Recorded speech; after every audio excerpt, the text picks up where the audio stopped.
Vamos lá? Hoje, dia 13 de fevereiro, nós vamos estudar a lição número 8, com o tema A Conversão de Saulo e Suas Consequências. Lição essa da revista número 65 do CETEMIT, que lança uma coleção de revistas já. Estamos na 65ª sobre o tema Crescendo na Palavra.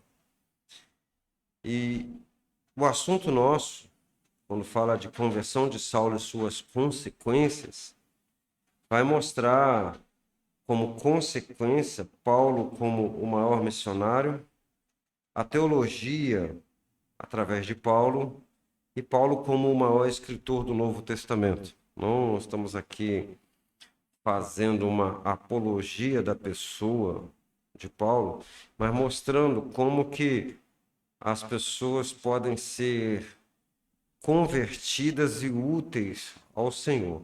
Então, esse é o objetivo dessa lição. A nossa leitura bíblica congregacional está em Atos 9, de 1 a 9. O texto diz assim: E Saulo, respirando ainda ameaças e mortes contra os discípulos do Senhor, dirigiu-se ao sumo sacerdote e pediu-lhe cartas para Damasco, para as sinagogas, a fim de que se encontrasse alguns daquela seita, quer homens, quer mulheres, os conduzisse presos a Jerusalém. E, indo no caminho, aconteceu que, chegando perto de Damasco, subitamente o cercou um resplendor de luz do céu. E, caindo em terra, ouviu uma voz que lhe dizia: Saulo, Saulo, por que me persegues? E ele disse: Quem és, Senhor? E disse o Senhor: Eu sou Jesus a quem tu persegues. Duro é para ti recalcitrar contra os aguilhões. E ele, tremendo e atônito, disse: Senhor, que queres que faça? E disse-lhe o Senhor: Levanta-te e entra na cidade, e lá te será dito o que te convém fazer. E os varões que iam com ele pararam espantados, ouvindo a voz, mas não vendo ninguém. E Saulo levantou-se da terra e, abrindo os olhos, não via ninguém. E, guiando-o pela mão, o conduziram a Damasco. Esteve 3 dias sem ver e não comeu nem bebeu. O texto-chave da nossa lição é o versículo 5. E ele disse: Quem és, Senhor? E disse o Senhor: Eu sou Jesus a quem tu persegues. Duro é para ti recalcitrar contra os aguilhões. A verdade teológica diz assim: uma queda ou perda aos olhos do homem torna-se um novo caminho na direção de Deus. Nossa elucidação textual, uma passagem rápida pela leitura que nós fizemos, diz assim: Saulo se intitulou um defensor do nome de Deus e da única maneira que ele acreditava ser o conhecimento desse Deus. Pensando assim, ele consegue autorização do líder religioso máximo em seu tempo para perseguir os cristãos, que ele denominava como sendo os expoentes de uma nova seita. Não bastasse o que fazia em Jerusalém nesse sentido, também quer avançar sobre os cristãos em Damasco, que é a Síria. Porém, uma luz desconhecida lhe resplandece no céu e uma voz lhe pergunta o motivo de estar sendo perseguido por ele. Ao que responde perguntando quem lhe falava, já chamando o emissor de tal voz de Senhor. E novamente a voz lhe afirma ser o próprio Jesus a quem de fato ele estava perseguindo. Também é informado que ele não teria êxito, pois estava como quem resistia a um objeto pontiagudo, um aguilhão, que o obrigava em determinada direção, como uma lança sendo pressionada contra um prisioneiro. Depois dessa informação, Saulo pergunta ao Senhor o que deve fazer. Ele é ordenado que entre na cidade de Damasco e espere novas instruções. Seus comandados, espantados, ouviram a voz, mas a ninguém viram, e o levaram a Damasco, onde ficou 3 dias sem ver, sem comer e sem beber. A nossa leitura semanal, que são textos dados como instruções, como sugestões para aprofundamento no contexto da lição, eles vão de Atos 9, 10 ao 31, que vai ser a continuação desse assunto, do início da conversão de Saulo. Depois, vai para Atos 25, do 16 ao 23, que é onde Saulo vai alegar, vai fazer uso da sua cidadania romana, no momento em que ele é preso em Jerusalém. que esse também já é um assunto da próxima lição. Mas aqui vai aparecer que Saulo, ele na sua lida como missionário, ele se valeu da sua cidadania romana. Por isso que aqui é citado. Gálatas 1, de 11 a 24, é a última leitura semanal, vai estar tratando do, do teor do evangelho de Paulo. Ele alega que ele não aprendeu o evangelho com homem algum, mas pela revelação de Jesus Cristo. E pelo modo como nós vamos lendo seus escritos, dá para entender que ele não entra em contradição com os profetas, com o Velho Testamento. O que a gente entende é que o Senhor abriu os olhos dele para que seus estudos sobre o Velho Testamento viessem a ser complementados com a revelação de Jesus Cristo, que já havia vindo e feito tudo que os profetas falavam a respeito dele. Então ele precisava de um abrir dos olhos, né? Saulo, ele não sai de uma revelação para outra, ele simplesmente tem uma iluminação dos textos que ele tanto lia e entendia errado. Ele entendia conforme a cultura religiosa de sua época. Agora Jesus abre os olhos dele para ele entender como o que realmente o Senhor falava através da boca dos profetas, do Velho Testamento, de todos os livros. Bem, vamos para a introdução? A introdução. A conversão de Saulo trouxe um alívio aos cristãos de sua época e de localidade, né? Quem morava lá por perto de Saulo vivia correndo. Ele se vangloriava de uma posição religiosa que se mesclava com favores e influência política, talvez até mesmo econômica, num país assolado pelo imperialismo romano. Para os dominadores romanos, permitiram a perseguição religiosa a uma minoria entre os judeus pelos próprios sacerdotes do judaísmo era como combater fogo com fogo, para estabilizar as agitações das massas e, para os detentores do controle da religião dominante, que no caso ali era o judaísmo, era uma forma de manter o prestígio que tinham junto os poderes pela força constituídos. Então era interesse da Paulo ou a Saulo, né, a força que tinham. Dessa forma, todas as situações normais conspiravam contra a vivência e a propagação da revelação divina dada por meio do ministério terreno de Jesus. Para um cristão daquela época era quase impossível a vida. Precisavam que algo acontecesse, um milagre. Poderia ser a morte do famoso perseguidor, mas Deus tinha outros planos em mente. O perseguidor estava sendo trabalhado para ser um cativo entre aspas, do amor de Deus para ensinar a humanidade a levar todos os seus pensamentos e atitudes cativos, consciente e voluntariamente, à fonte e poder desse amor que o encontrou e cativou sem chances de escape. O início desse processo é visto como um soldado inimigo entrando na cidade de Damasco, não como um conquistador, mas como um mutilado na guerra, sendo um peso para seus próprios companheiros e deixado ali para ser socorrido por aqueles que ele veio perseguir. Então, quem estava em Damasco estava esperando a entrada de um pelotão furioso. Mas, quando eles chegam, esse pelotão chega carregando o seu comandante. Como mutilado de guerra, Saulo estava cego fisicamente e também estava mutilado nas suas convicções, né? Ele teve que dar uma freada nas suas convicções. Então, para o povo daquela cidade, ainda assustado, haveria um desenrolar, que nós vamos ver aí. O ponto 1, Paulo como o maior missionário. Logo após sua conversão, Saulo, o nome hebraico judeu, de Tarso, é batizado por um discípulo de Jesus de nome Ananias, em Damasco. Este fica relutante quando recebe numa visão instrução para tal, mas o Senhor lhe conforta com a revelação de que haverá uma grande mudança e o perseguidor vai ser um fervoroso discípulo como ele. Atos 9, 10 a 18. Em obediência, Ananias impôs as mãos para que Saulo recuperasse a visão, e após ser alimentado também foi batizado em nome de Jesus, né? Então, esse homem ele já chega nessa cidade convertido. E o que vai acontecer agora é o seu batismo e o Senhor vai abrir os seus olhos fisicamente, já tinha aberto espiritualmente, agora vai abrir os seus olhos fisicamente, vai remover, né, aquela mutilação da guerra, para ele começar agora a trabalhar, né, servir num novo exército.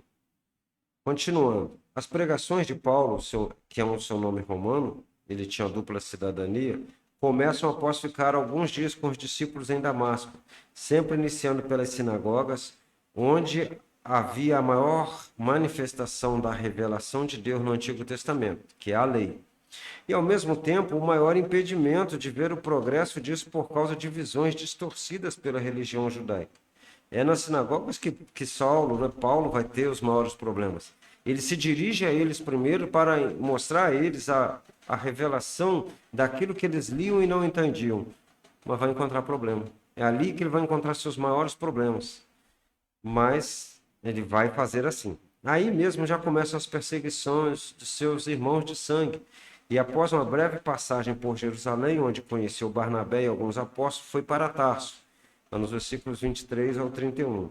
Nesse intervalo, há um ministério de 3 anos entre Damasco, capital da Síria, e partes da Arábia, não explicado no Novo Testamento, exatamente onde não se diz. Está registrado em Gálatas 1,17. Em outras regiões da Síria e Cilícia, que é a costa mediterrânea da península da Anatólia, a atual Turquia.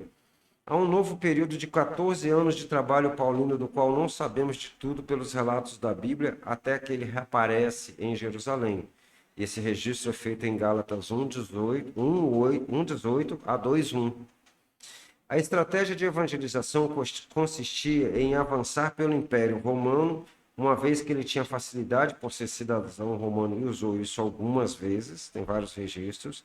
Ele podia transitar pelas estradas romanas e rotas marítimas, usando sua cidadania e usar do modus operandi do Império para alcançar seus objetivos, como, por exemplo, a integração das diversas regiões dominadas por Roma.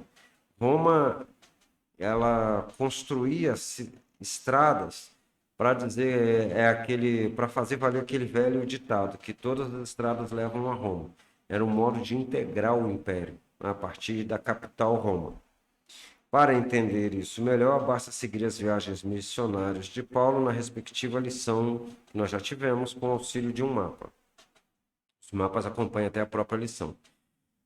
Ponto 2, então agora vamos ver a teologia através de Paulo. Voltando a esse ponto 1, nós entendemos que Paulo vai ser o maior missionário. Realmente ele vai rodar ali em volta do Mediterrâneo pregando, né, o evangelho. E vai chegar até a Europa, em Roma. Alguns vão dizer que ele chegou até a Espanha. É possível que ele tenha chegado até a Espanha, como era seu objetivo ao escrever a carta aos Romanos. Nós não temos essa confirmação na Bíblia, há conjecturas. Então, Paulo foi um missionário que andou o mundo conhecido da época.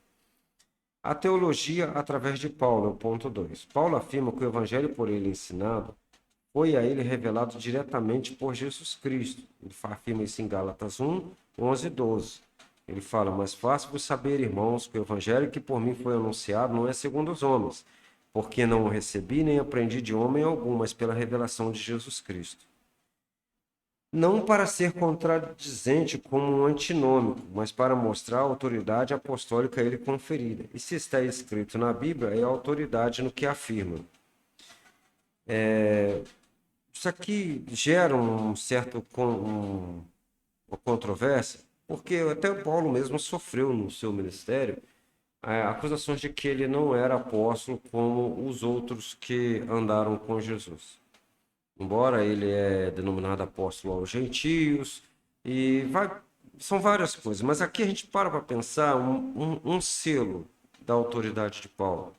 Ele fala como os outros, expõe como os outros, e ele não andou com Jesus os 3 anos do seu ministério na terra. Ele não acompanhou a crucificação e a ascensão de Jesus, né? Ressurreição e ascensão de Jesus. Mas ele afirma ter visto a Jesus ressurreto na sua visão, creu nele, e o evangelho lhe é dado. Então você observa que ele parece ter um insight do evangelho assim, muito rápido com o Senhor. a abertura do entendimento dele, aí vai para cada um, né? Como é que você vai entender isso aí? É porque ele já recebe o Espírito Santo, como os irmãos ali em Pentecostes, e os apóstolos ainda não tinham recebido aquela plenitude do Espírito durante todo o tempo em que Jesus estava na Terra, por isso que eles não entenderam tão rápido. Você vai analisar isso aí, né? Aí fica para todos, fica a pergunta para a sala de aula. A verdade é que eu quero dizer isso, fica a pergunta para a sala de aula. Porque Paulo, aparentemente, ele recebe todo o evangelho de uma vez só, como se fosse, fizesse uma ligação imediata entre o Velho Testamento que estava na mente dele com o Novo Testamento, trazendo luz sobre o que estava dentro da mente dele, pela ação do Espírito Santo já habitando nele. E não como se o Espírito Santo viesse sobre ele temporariamente para essa revelação, mas já estando nele dia e noite. Então, você vai entender pela leitura do restante do comentário como que isso vai acontecer. Muitas afirmações são encontradas primeiro em Paulo, no Novo Testamento, como seu entendimento sobre Israel no plano de salvação em Romanos, nos capítulos 9 a 11. É ele quem se atreve a falar dessa forma ali. Ninguém fala do jeito dele. Ele revira o Antigo Testamento para mostrar como o chamado de Deus se cumpre em Jesus e como Jesus não invalida as promessas feitas ao povo escolhido por Deus.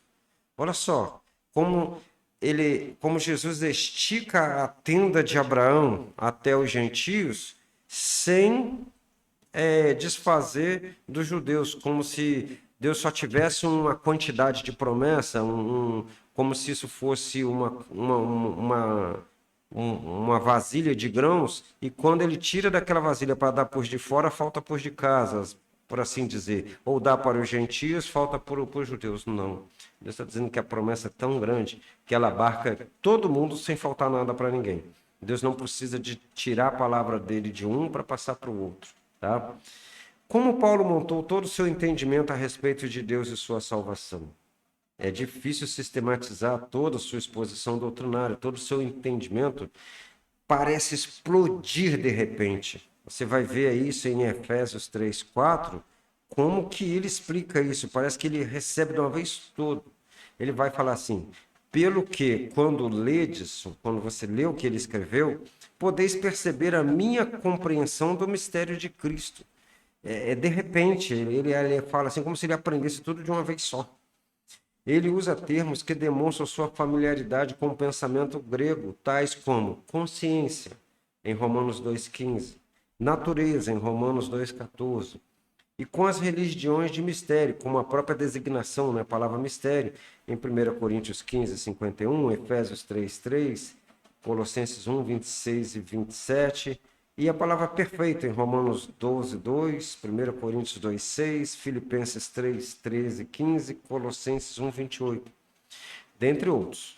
Todavia, ele ressignifica esses conceitos para explicar o que Deus em Jesus estava revelando ao mundo todo, inclusive das filosofias e religiões diversas.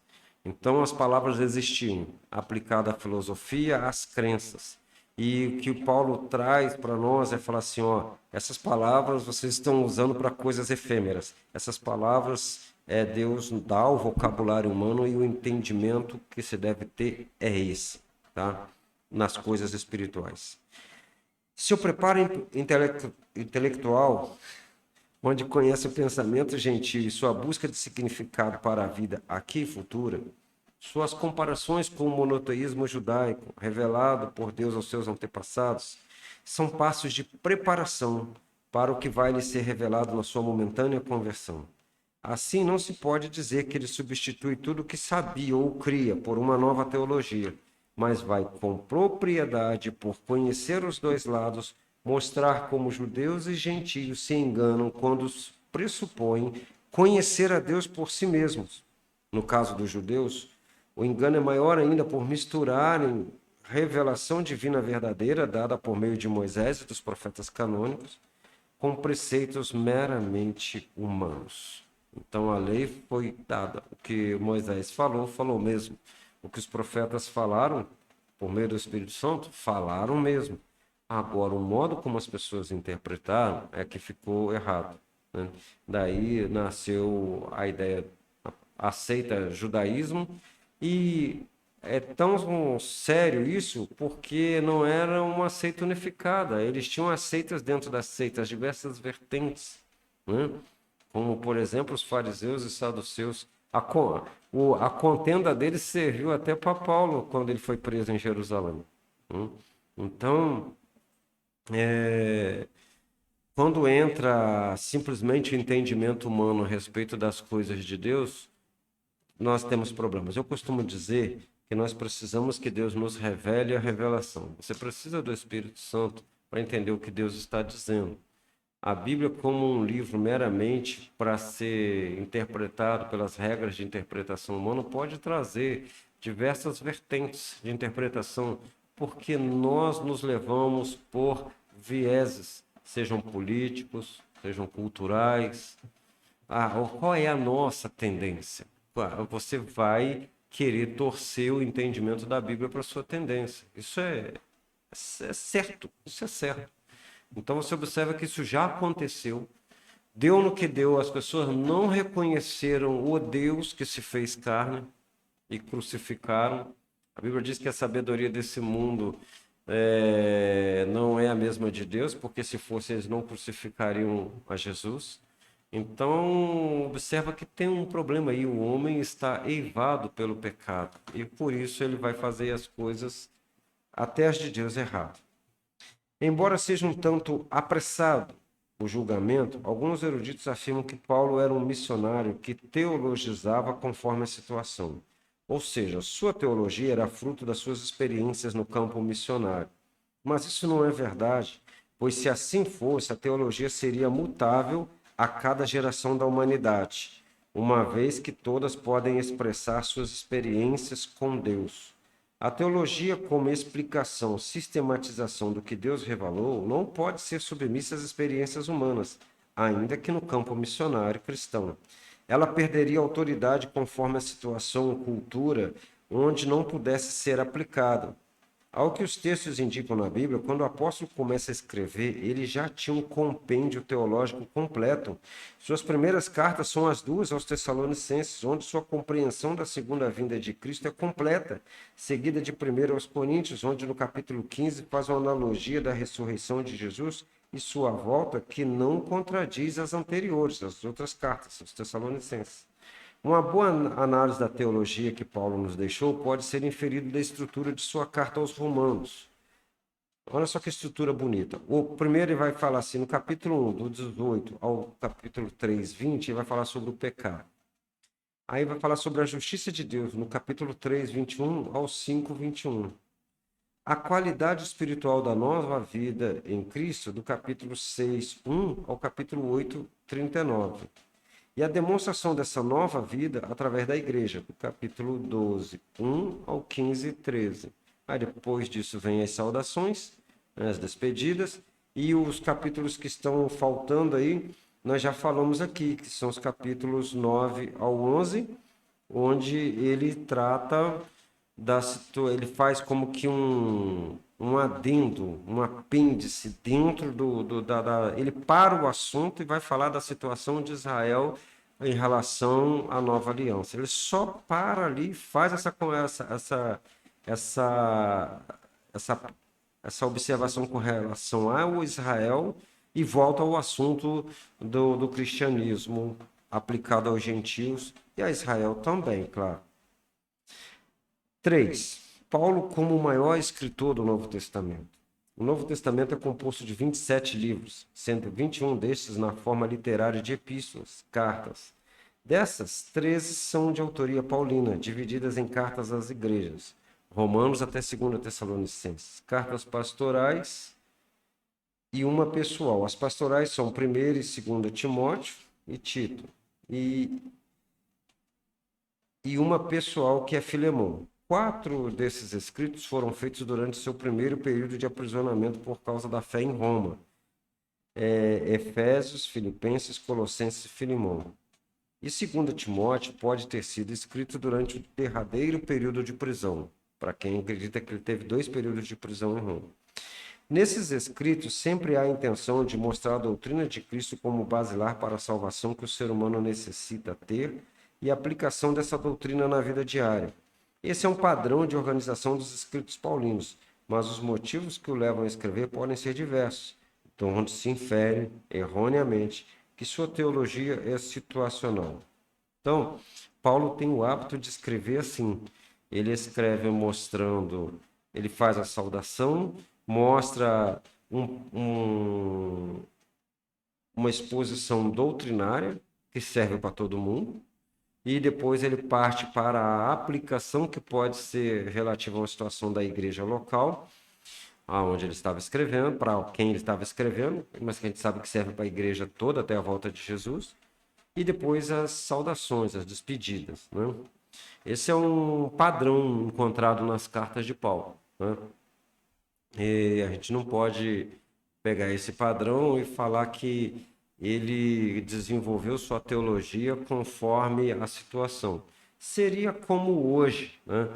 Nós estamos vendo aí que há ventos de teologia, né, que vão andando de tempos em tempos como verdadeiras aves de rapina, até quando esgota o alimento daquele tipo de ave, vem outra, mas sempre com nome de teologia, com nome de Deus. Nós poderíamos citar, né, a teologia da libertação, a teologia da prosperidade, agora a teologia coach, e vem mais por aí. É conforme, essas são situacionais, porque você observa que elas não se aplicam a todo mundo.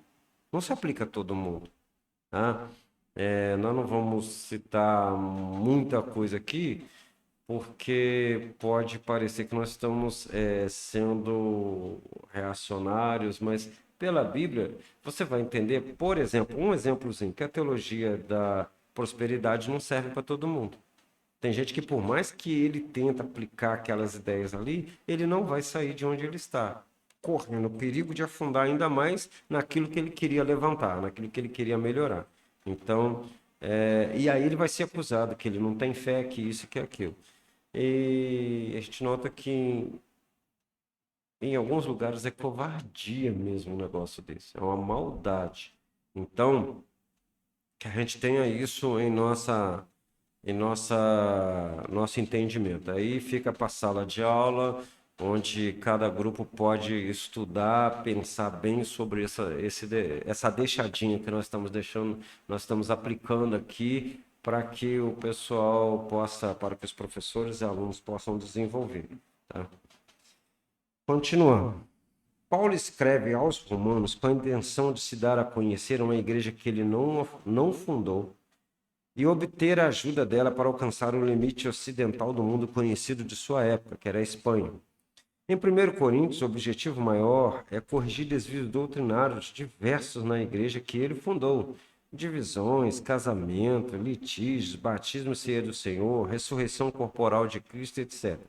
Na segunda aos Coríntios, ele enfoca mais a autoridade apostólica dele mesmo, de Paulo, baseada nas revelações que Deus lhe dera e ele ensinou a eles. É a carta mais pessoal de todas. E essas revelações, é bom nós prestarmos atenção aqui, que elas não entram em contradição com o Velho Testamento, nem com os evangelhos, que ainda não circulavam quando as cartas de Paulo foram escritas, as primeiras cartas de Paulo. Então, você observa que, olha como que o Espírito Santo está fazendo tudo ao mesmo tempo, pode-se dizer assim. Está revelando a verdade a Paulo, como vai trabalhar lá em Marcos, Mateus, que vão escrever, Lucas e João. Paulo e João parece que nunca, assim, eles pouco tiveram contato, né? E porque a verdade é única. Então, o Espírito Santo pode trabalhar num lugar e no outro que ele vai falar uma verdade, aquilo que é a verdade para ser revelado, aquilo que é importante para o plano de salvação. Então, ele fala em qualquer país, em qualquer situação, com a pessoa que ele quiser. E aqui não há contradição entre os escritores, entre os apóstolos que andaram com Jesus e o Paulo que veio depois deles, esteve um tempinho com eles, mas viveu a maior parte do seu tempo isolado, trabalhando. Ele, ao invés de fazer parte de um clube de super apóstolos, ele foi trabalhar onde Jesus era pouco conhecido, fazendo o trabalho de um apóstolo, levando a mensagem, né? A gente gostaria de poder viver sempre em grupos de fé, mas em alguns casos somos enviados para pregar a mensagem a grupos que não conhecem a fé, e isso é que importa.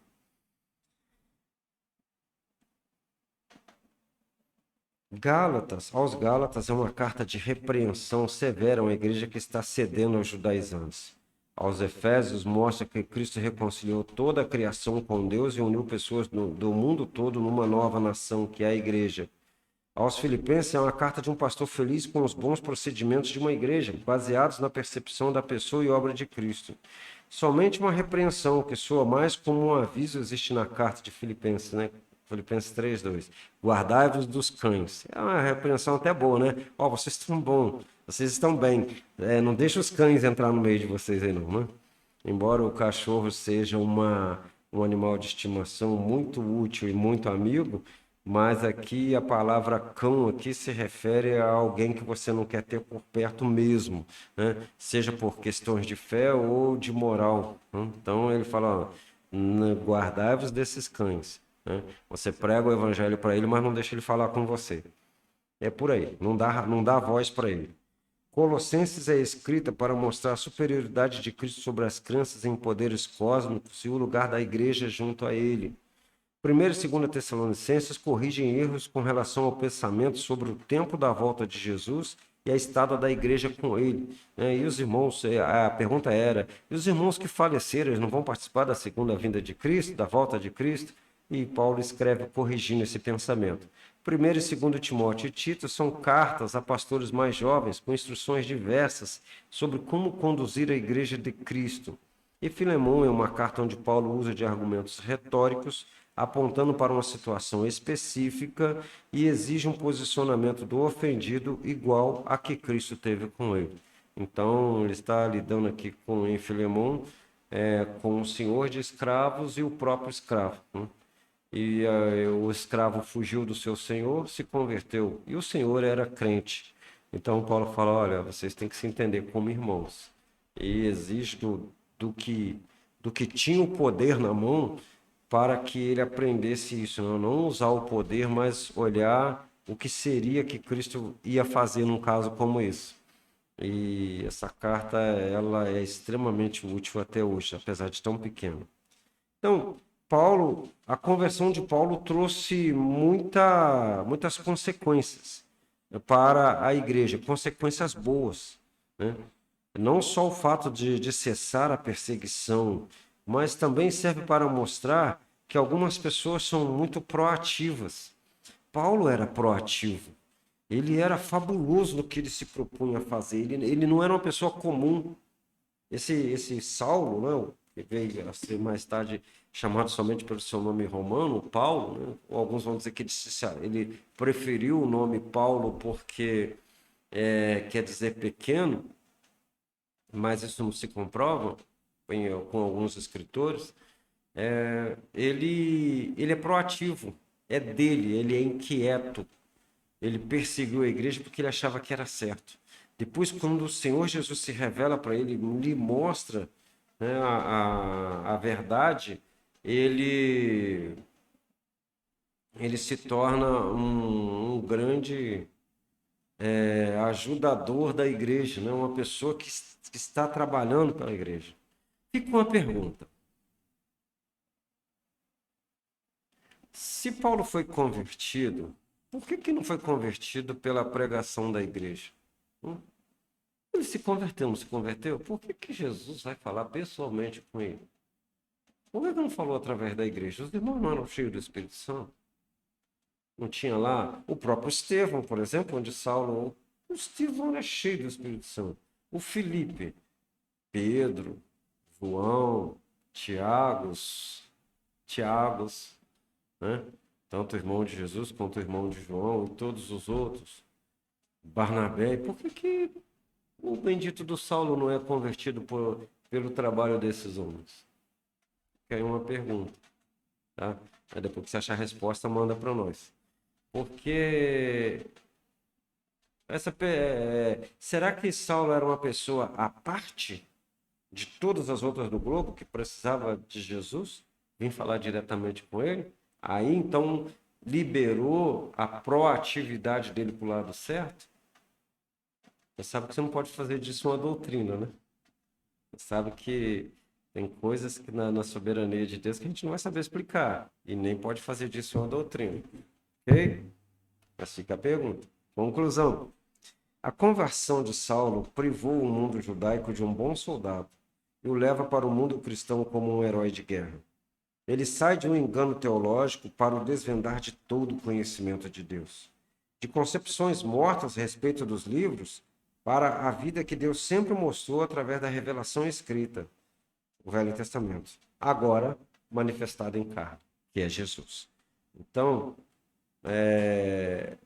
Deus tinha um propósito e esse propósito na vida de Saulo foi cumprido, na vida de Paulo foi cumprido, até onde interessa. E a próxima lição vai falar da prisão de Paulo em Jerusalém. Ele foi preso em Jerusalém e dali foi praticamente os últimos atos dele. Ele não voltou mais à ativa como no tempo dessa lição que nós estamos escrevendo, que nós estamos estudando agora. Mas eu costumo dizer que o Deus que nos chama, ele pode ter propósito de um dia, de um ano, de uma vida longa, de uma vida curta, mas todos são propósitos. E o que ele tem reservado para nós, que cumprimos os seus propósitos, é mais do que qualquer coisa que você pudesse exigir como recompensa nessa terra. Viver muito, um ministério longo, um ministério que aparece, tá? Porque você viu que o Ananias, que foi lá orar por Paulo e limpou as mãos, ele só aparece aqui. O Ananias é essa pessoa assim, que era um discípulo que Deus, olha só, o Ananias é o que dá partida na integração de Paulo como ele já era convertido e agora ele recebe por meio de Ananias o batismo e fala para ele receber o Espírito Santo. Olha só, olha quanta coisa. Então, o Ananias podia falar, ô Deus, se Paulo merece isso, eu deveria aparecer muito mais, né? Mas Deus não é o Deus da pirâmide, né? Da pirâmide financeira, da pirâmide do Ibope. Ele não é esse Deus da pirâmide da mídia, né? Ele trabalha dessa forma. Alguns que passaram pela vida de Paulo, a gente só ouve falar porque ele cita. A gente não ouve mais falar dessas pessoas. Mas e daí? É Deus quem está fazendo cumprir os seus propósitos. Os seus propósitos são mais importantes do que cada um de nós. E o que ele tem para nós é maior do que cada um de nós poderia ter sem ele, sem a obediência aos seus propósitos. Amém? Deus abençoe.